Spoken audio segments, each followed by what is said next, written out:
পুলওয়ামায় 40 জন CRPF শহীদ জওয়ানদের শ্রদ্ধা জানাতে প্রাক্তন সৈনিক সংঘ এবং আস্থা ফাউন্ডেশনের যৌথ উদ্যোগে কোচবিহার সাগরদিঘি চত্বরে অবস্থিত প্যাটার্ন ট্যাঙ্কের সামনে শহীদ দিবস পালন করা হয়।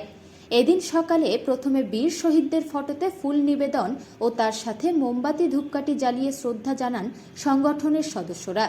সংগঠনের সদস্যদের পাশাপাশি বহু সাধারণ মানুষ এদিন এই অনুষ্ঠানে অংশগ্রহণ করেন এবং শহীদদের শ্রদ্ধা নিবেদন করেন।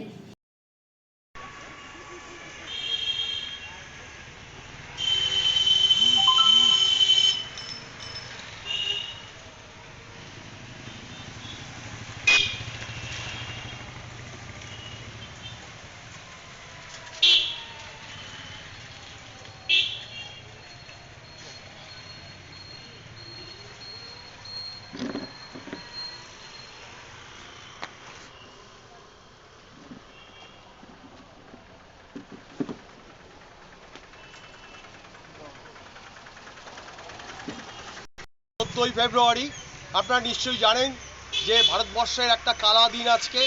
এই 14 ফেব্রুয়ারি 2019 সালে জম্মু কাশ্মীরে যখন সিআরপিএফ জওয়ান কনভয়ে যখন জম্মু কাশ্মীরের উপর দিয়ে নিরাপত্তার খাতিরে যাচ্ছিল, সেই সময় পাকিস্তানের মদতপুষ্ট উগ্রপন্থী জৈশি মোহাম্মদের দ্বারা আমাদের এই একটি বাসের উপরে আক্রমণ করা হয়, যেখানে 100 কেজি বোমা নিয়ে একজন ব্যক্তি যেখানে সুসাইড অ্যাটাক করেন এবং সেখানে আমাদের 40 জন সিআরপিএফ জওয়ান সেখানে শহীদ হন।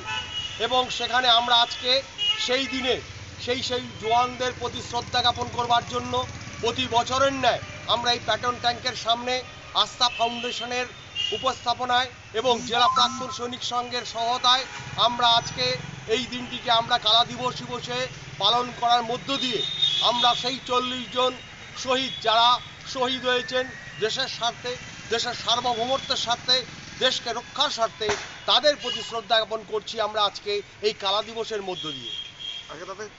দেখা যাচ্ছে গাছ তুলে দেওয়া, কি কারণে আজকে গাছ তুলে দেওয়া হচ্ছে? তাদের অন্তত সেই আত্মার প্রতি, অন্তত সেই শহীদদের প্রতি শ্রদ্ধা জ্ঞাপন করবার জন্য সাধারণ মানুষের কাছে আস্থা ফাউন্ডেশনের মাধ্যমে যে চারাগুলো দেওয়া হচ্ছে, অন্তত সেই তাদের স্মৃতির প্রতি শ্রদ্ধা জ্ঞাপন করবার জন্যই একটা করে চারা দেওয়া হচ্ছে, যেন সেই চারাটা লাগিয়ে সেই শহীদদের প্রতি যেন শ্রদ্ধা জ্ঞাপন করবার আমরা সুযোগ পাই। আপনার নাম? আমার নাম আমি তপন চৌধুরী, কুচবিহার জেলা প্রাক্তন সৈনিক সংঘের জেলা সম্পাদক।